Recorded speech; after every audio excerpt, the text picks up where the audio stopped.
आजचा आपला जो भाग आहे तो म्हणजे प्रकृती. व्यक्तीच्या प्रकृती. आपण एक म्हण ऐकलेलं असेल की व्यक्ती तितक्या प्रकृती.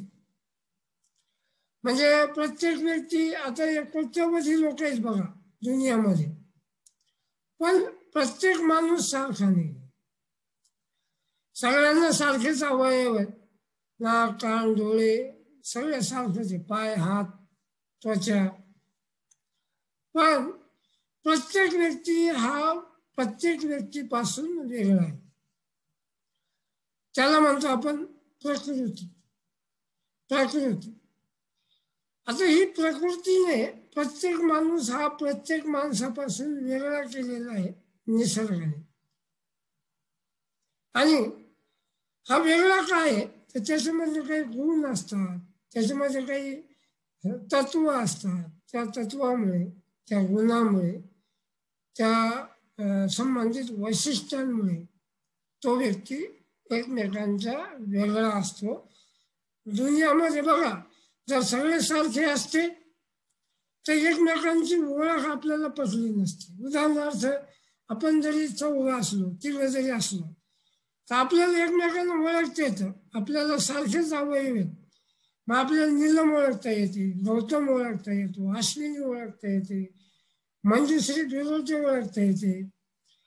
आपण हे 4 जाऊ, पण 1,00,000 लोक येऊ द्या किंवा 1,00,00,000 लोक एकत्र येऊ द्या, आपल्याला आपण आपलं अस्तित्व बरोबर ओळखतो. आणि प्रत्येकामधून लाखो लोकांमधून आपण सांगू शकतो की हे नीलम शिखरी आहे, हे गौतम गायकवाड आहे, ही अश्विनी साळुंखे किंवा ही मंजुश्री बिरोटे. हे याला म्हणतो आपण प्रकृती. तर आता मी काही स्लाइड दाखवतो. काही आपल्याला धर्म पाहिजे, ह्युमन बिहेवियर, म्हणजे मानवी वर्तनाचे काही गोल आहेत, ध्येय आहेत. तर ते एकूण 4 गोल आहेत, 4 ध्येय आहेत. तर ते कोणते? धर्म, रिलिजन, अर्थ, संपत्ती, काम, प्लेजर, आनंद, आणि मोक्ष, सल्वेशन. धर्म, अर्थ, काम आणि मोक्ष या चतुसूत्री व्यक्तीच्या वर्तनामधले हे गोल आहेत. आणि हे सगळं पूर्ण करण्यासाठी, हे ध्येय निश्चित करून या ध्येयापर्यंत जाण्यासाठी अख्खं लाईफ, अख्खं जीवन व्यक्ती व्यतीत करत असतो. ते म्हणजे हे 4 त्याचे गोल, प्रमुख गोल: धर्म, अर्थ, काम आणि मोक्ष. हे सगळं पूर्ण करण्यासाठी, याच्या मागे धावण्यासाठी व्यक्ती आपलं समग्र जीवन व्यतीत करत असतो, समग्र जीवन पणाला लावत असतो या 4 ध्येयापर्यंत जाण्यासाठी. पुढे जाऊ आपण. मग या 4 ध्येयापर्यंत जाण्यासाठी जर व्यक्ती आपलं पूर्ण आयुष्य घालवत असेल, पूर्ण लाईफ जर आपण स्पॅन करत असेल तर आपल्याला प्रकृतीच्या बाबतीमध्ये विचार केला पाहिजे. कारण हे जरी 4 गोलपर्यंत व्यक्ती जात नसेल तरी देखील आपल्याला या 4 प्रमुख ध्येयापर्यंत व्यक्ती जाण्यासाठी झगडत असेल. पण हे सगळ्या व्यक्तीच्या जीवनामध्ये हे 4 गोलपर्यंत जाण्यासाठी तो जरी काय म्हणू प्रयत्न करत असेल, झगडत असेल, लढत असेल जीवनाशी, तरी देखील त्यावर बऱ्याच अंशी व्यक्तीची प्रकृती कारणीभूत असते लढण्यासाठी. कारण मी सुरुवातीला सांगितलं की व्यक्ती तितक्या प्रकृती. जगामध्ये जेवढ्या व्यक्ती आहेत तेवढ्या त्याच्या प्रकृती असतात. हे उदाहरण म्हणून आपल्या लक्षात येईल. या चित्रामध्ये आपल्याला 2 व्यक्ती दिसत आहेत. आता बघा, या चित्रामध्ये ह्या ज्या 2 व्यक्ती आहेत त्या 2 व्यक्तींना सारखेच अवयव आहेत.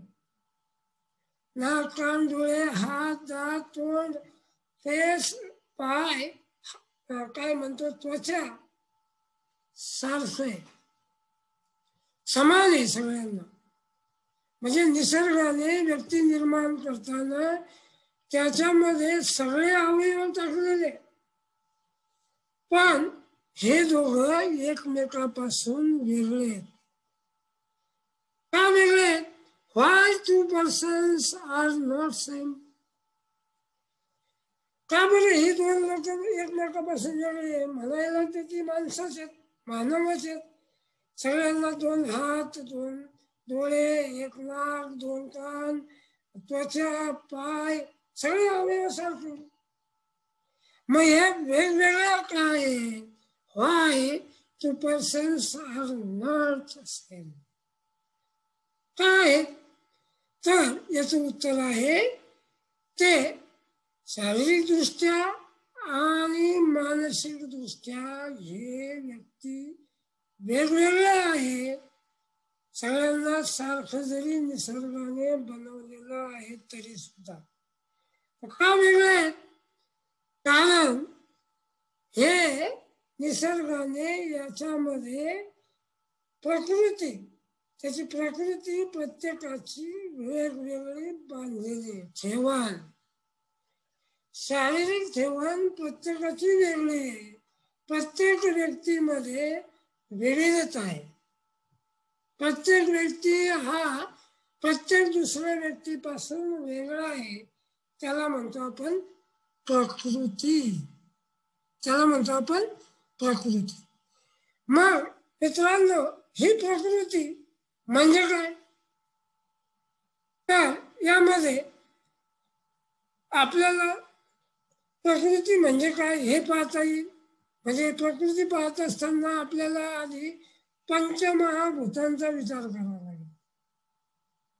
बेसिक 5 एलिमेंट्स आहेत, तत्व, 5 पंचमहाभूत किंवा बेसिक तत्व जे आहेत ते म्हणजे काय? आकाश, पहिला आहे आकाश. इथर, स्पेस, स्पेस आपल्या भोवती अवतीभोवती जे पोकळी त्याला आपण आकाश म्हणतो, अवकाश म्हणतो, आकाश.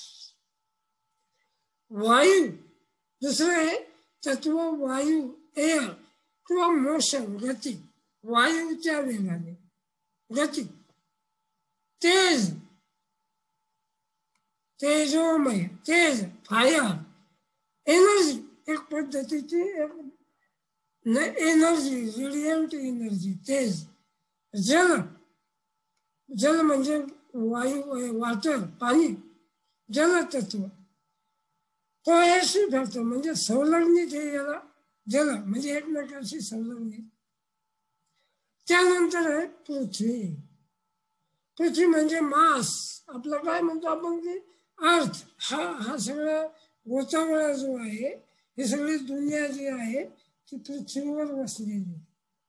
पृथ्वी म्हणजे ही पंचमहाभूताचं असं मानलं जातं आपल्या याच्यामध्ये, हिंदू धर्मामध्ये, की प्रत्येक व्यक्ती हा पंचमहाभूताच्या इलेमेंट्स पासून बनलेला आहे. मग ते पंचमहाभूत म्हणजे कोणती? तर आकाश, वायू, तेज, जल आणि पृथ्वी. या पंचमहाभूतापासून प्रत्येक व्यक्तीची जडणघडण झालेली आहे. प्रत्येक व्यक्ती बनलेला आहे असं आपल्या हिंदू धर्मामध्ये मानलं जातं.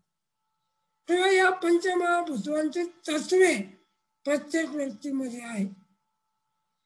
आणि जशी पंचमहाभूताची तत्वे आहे तसं प्रत्येक व्यक्तीमध्ये 3 दोष आहेत. 3 दोष, त्रिदोष. आता ही पंचमहाभूत एका बाजूला दिलेली बघा, आकाश, वायू, तेज, जल, पृथ्वी. मग या त्रिदोष या 5 तत्वामध्ये त्रिदोष कोणकोणते? म्हणजे ही पंचमहाभूताच्या तत्वापासून जर प्रत्येक व्यक्ती बनलेला असेल, अशी जर आपली धारणा असेल, तर मग बायोलॉजिकल पंचमहाभूतामध्ये कोणकोणते त्रिदोष त्या व्यक्तीमध्ये असतात ते आपण आता थोडक्यामध्ये पाहूया. मग आकाश वायू हे जे दोन तत्व आहेत, या तत्वामध्ये वात दोष त्रिदोषापैकी वात दोष, मोशनल एनर्जी, वात दोष आपल्याला पाहायला मिळतो. त्यानंतर तेज आणि जल या दोन इलेमेंट मध्ये किंवा या दोन तत्वांमध्ये पित्त विकार, पित्त केमिकल ऍक्टिव्हिटीज, तेज आणि जल. बघा ते तेज त्याचं नावरूनच आहे, त्याचं नाव आहे तेज. पहा बरेच व्यक्ती म्हणतात की मला जास्त तिखट खाल्ल्याने ऍसिडिटी वाढते. पित्त केमिकल ऍक्टिव्हिटीज वाढतात जलामध्ये. तेज आणि जल केमिकल ऍक्टिव्हिटीज, पित्त विकार. त्यानंतर जल आणि पृथ्वी या दोन तत्वामुळे कफ विकार वाढीस लागतो. कफ म्हणजे या तत्व असलेल्या, प्रमुख तत्व असलेल्या हे कफ विकार आपल्याला वाढीस लागतं. कफ विकार म्हणजे थर, एकमेकाचे असे लेयर, थर. तर हे झाले पंचमहाभूत आणि त्रिदोषाचं संलग्नीकरण. आपण पाहतो प्रकृतीच्या पुढे जाऊन प्रत्येक प्रकृतीची. मग प्रकृती म्हणजे काय? तर प्रकृती म्हणजे हे पंचमहाभूते आणि हे तीन दोष मिळून genetically determine relative proportion of dosas within the normal range. म्हणजे प्रत्येक प्रकृती वेगळी कशामुळे? प्रत्येक व्यक्तीची प्रकृती मी चित्रामध्ये दाखवलंच बघा मागे. तर ह्या दोन व्यक्ती एकमेकापासून वेगळ्या का आहेत? तर हे आहेत, त्याचं कारण आहे ते म्हणजे हे तीन दोष. ते म्हणजे वात, पित्त आणि कफ.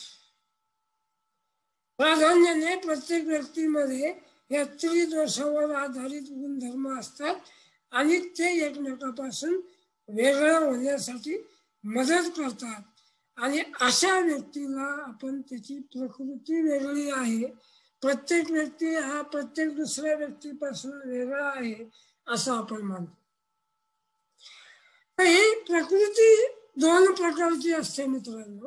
ती म्हणजे शारीरिक प्रकृती आणि एक मानसिक प्रकृती. दोन प्रकारच्या प्रकृती, ते म्हणजे शारीरिक प्रकृती आणि मानसिक प्रकृती. आपण आता याच्या आणखी पुढे जाऊया. मग हे जे प्रकृती आहे, हे प्रकृती प्रत्येक व्यक्तीच्या वेगवेगळ्या याच्यामध्ये प्रिपॉन्डरन्समध्ये प्राधान्याने प्रत्येक व्यक्तीमध्ये हे तीन दोष आढळतात. आणि हे तीन दोष त्याच्या शारीरिक वृत्तीला, शारीरिक ठेवणीला, शारीरिक घटनेला 7 प्रकारामध्ये विभागून केलेले आपल्याला दिसून येईल.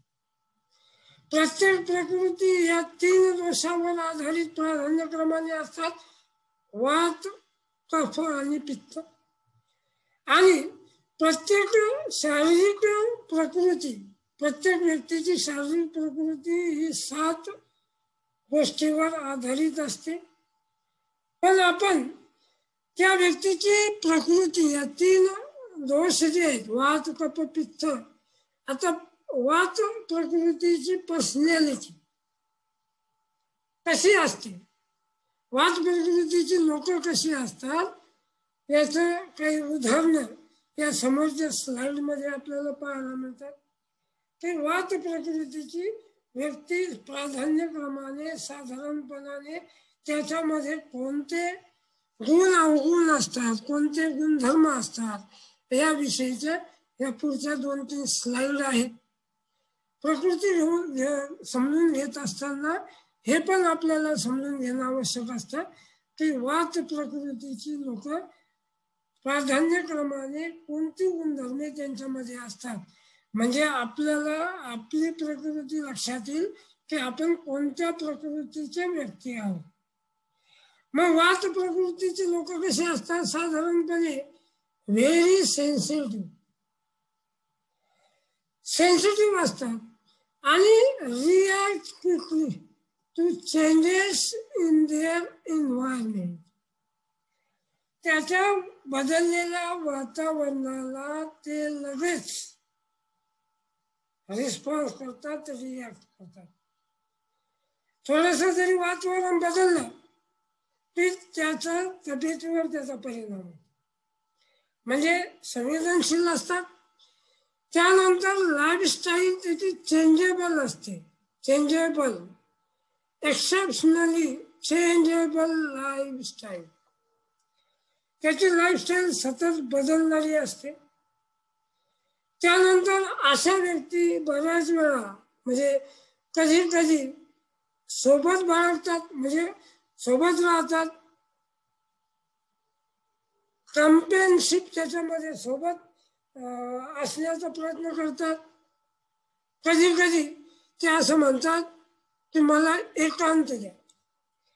म्हणजे बऱ्याच वेळा ते एकमेकांच्या सोबत राहण्याची इच्छा व्यक्त करतात किंवा सोबत मिसळतात. आणि कधी कधी बऱ्याच वेळा तो असं पण मागणी करतो की मला एकांत द्या, म्हणजे स्टेबल राहत नाही. त्यानंतर हा व्यक्ती ट्रॅव्हल करण्याच्या जास्त आवडीचा असतो. ट्रॅव्हल का म्हणू आपण त्याला, की ट्रॅव्हल म्हणजे आणि मजेशीर का म्हणतो, नेहमी फन म्हणून तो, मजा म्हणून, गंमत म्हणून तो ट्रॅव्हल करायला जाऊ शकतो. तो त्याच्यावर प्रेम करतो. Travel, love to travel for fun. त्यानंतर तो कधी पण find difficult to concentrate one thing. कधी पण एका गोष्टीवर त्याचं चित्त लागत नाही, कॉन्सन्ट्रेट होत नाही. त्यानंतर recognise the need of self. त्याला स्वतःच मदत तो करतो. त्यानंतर हा व्यक्ती प्रत्येक व्यक्तीला सुसंगत असा वागत असतो. सुसंगत हे झालं वात. साधारणपणे वात प्रकृतीची पर्सनॅलिटी अशी ट्रीट करते. वात प्रकृतीच्या व्यक्तीमध्ये साधारणतः ही लक्षणं असू शकतात. त्यानंतर पित्त प्रकृती. आता हे पित्त प्रकृतीचे लोक कसे असतात, शक्यतो धैर्यवान, प्रॅक्टिकल इन लाईफ, म्हणजे लाईफमध्ये ते प्रॅक्टिकल असतात. त्यानंतर त्यांना कल्पना, फेअर प्ले त्याला जास्त आवडतं, चांगलेपणा त्याला आवडतो. त्यानंतर ह्या व्यक्ती पित्त प्रवृत्तीची लोक make friends easily considering their ingenuity. म्हणजे एखाद्या व्यक्तीची योग्यता पाहून तो फ्रेंड करतो. त्याला तो आवडला की तो सहज त्या व्यक्तीच्या प्रेमात पडतो म्हणण्यापेक्षा तो त्याचा मित्र म्हणतो. तो मित्र बनवणं त्याला आवडतं, पण व्यक्तीची उपयोगिता पाहून तो मैत्री करतो. Dedicated to their own self development. स्वतःच्या विकासाकडे तो जास्त लक्ष देतो, जास्त डेडिकेट असतो, जास्त सेल्फ डेव्हलपमेंटला तो जास्त डेडिकेट करतो. त्याची लाईफस्टाईल ही संघटित असते, म्हणजे वेल ऑर्गनाइज असते. वेल ऑर्गनाइज लाईफस्टाईल त्याची असते. त्यानंतर याची शक्यतो आर्थिक परिस्थिती, म्हणजे पित्त प्रकृतीच्या लोकांची शक्यतो आर्थिक काय म्हणू बाजू, good in financial management. Financial management, आर्थिक व्यवस्थापन करण्यामध्ये ही लोक शक्यतो चांगली असतात. त्यानंतर थंड हवामान एन्जॉय करतो.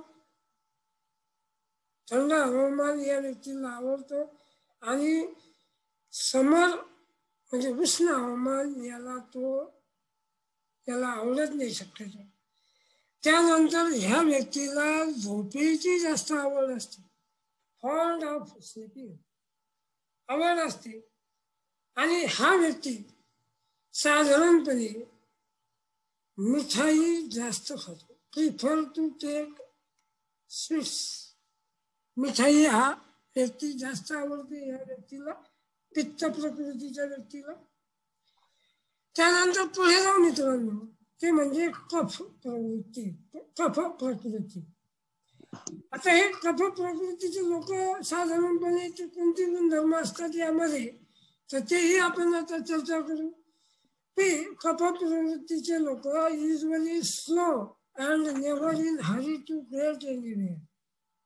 असे शांतपणे संयमी, कधी घाई गडबड करणार नाही. कोणती गोष्ट मिळवण्यासाठी, कोणती गोष्ट प्राप्त करण्यासाठी तो व्यक्ती उतावीळ होत नाही.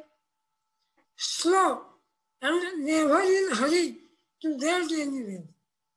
पुढे जायचं असेल, काही मिळवायचं असेल तर हा व्यक्ती कधी पण असं गडबड गोंधळ करत नाही किंवा असं घाई करत नाही. नेव्हर टेक, हा व्यक्ती देखील बघा मित्रांनो, never take rapid fire decision.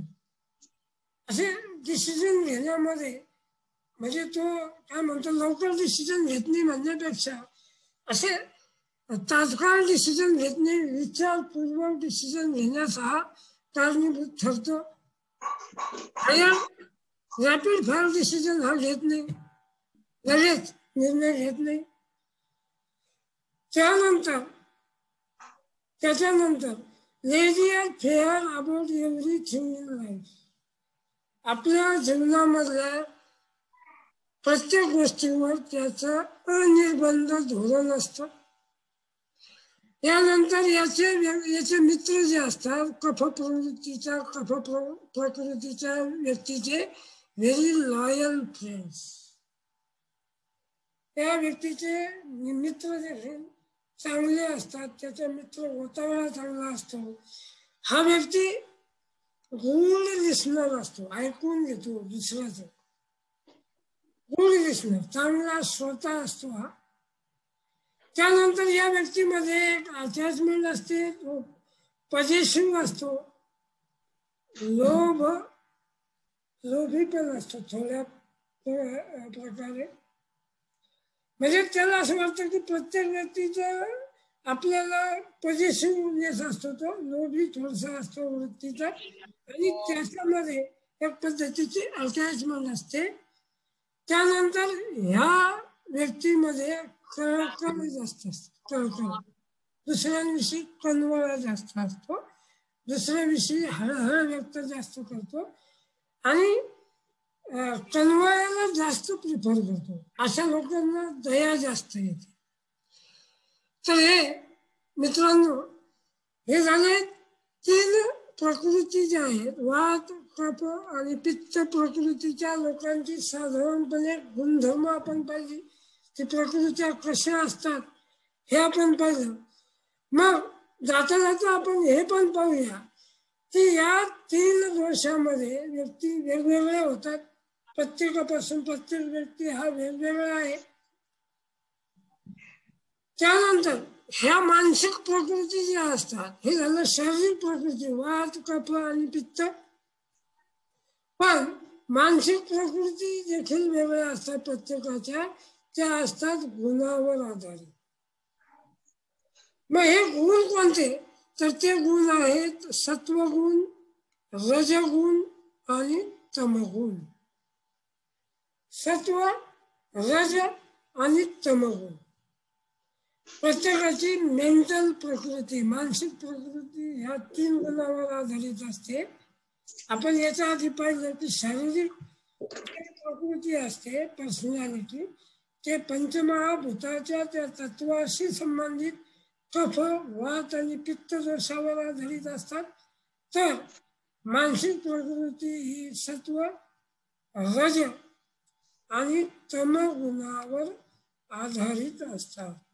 मानसिक प्रकृती मग मानसिक प्रकृती देखील 16 सब-टाइप्स मध्ये गणलेली आहे. 16 उपप्रकारामध्ये गणलेली जाते. सत्वगुण हे व्यक्तीला प्युअर बनवतात, त्याचे विचार चांगले ठेवतात, त्याला सभ्य बनवतात. तो दुसऱ्याविषयी सभ्य असतो.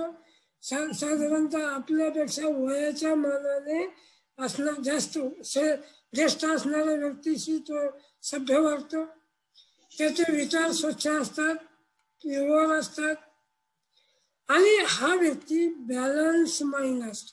सत्वगुण असलेला व्यक्ती बॅलन्स माइंड.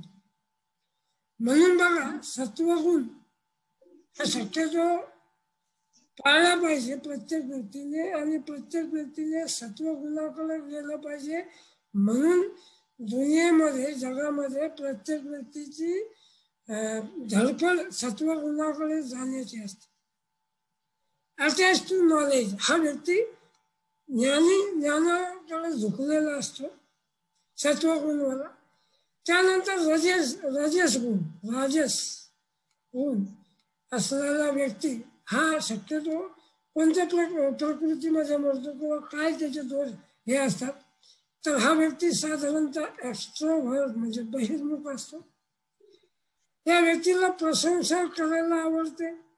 कशाची प्रशंसा करतो तो?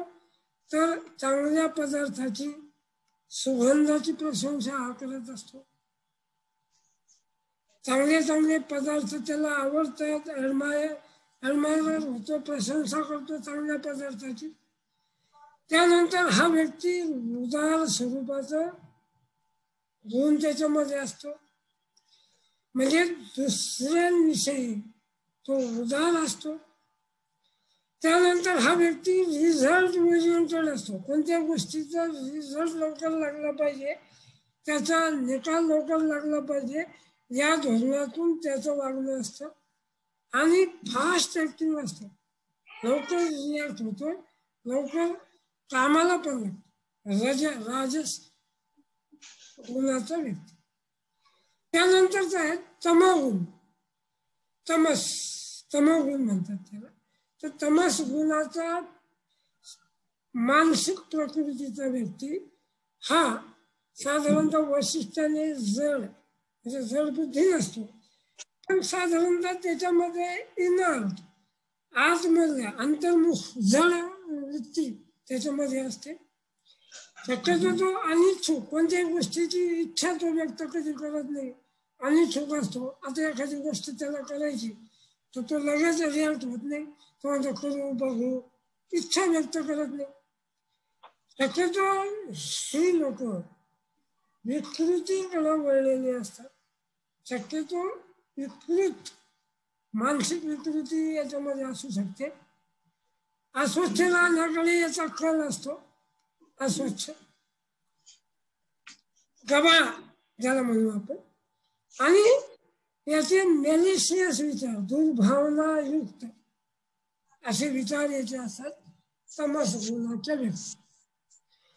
तर हे सत्वगुण, तमोगुण आणि रजगुण या व्यक्तीच्या प्रवृत्ती आपण पाहिल्या कशा पद्धतीची असू शकतात. म्हणजे मी दावा करत नाही, पण ही त्याची काय म्हणून वैशिष्ट्ये, गुणधर्म असू शकतात असं म्हणता येईल. वात, कफ, पित्त, तमोगुण, रजगुण आणि सत्वगुण व्यक्ती प्रवृत्तीची लोक कशी असतात, त्या प्रकृती म्हणजे काय, याविषयीचं आपण आतापर्यंत विवेचन याच्यावर आपण चर्चा घडून आणली. पुढे जाऊ आपण. मग प्रत्येक व्यक्ती ज्या प्रवृत्ती असतात, या प्रत्येक व्यक्तीच्या प्रवृत्तीला आराम किती लागतो? How much sleep do you need? वात दोष किंवा वात प्रवृत्ती असलेल्या व्यक्तीनं 6-7 तास झोपलं पाहिजे. पित्त प्रवृत्ती असलेल्या व्यक्तीनं 7 ते 8 तास झोपलं पाहिजे. कफ प्रवृत्ती असलेल्या व्यक्तीनं 8 ते 9 तास झोपलं पाहिजे. झोप त्याला आवश्यक आहे, निद्रा. वाद परत एकदा सांगतो, वाद प्रवृत्ती असलेला व्यक्ती 6 से 7 तास झोप आवश्यक असते त्याला. पित्त दोष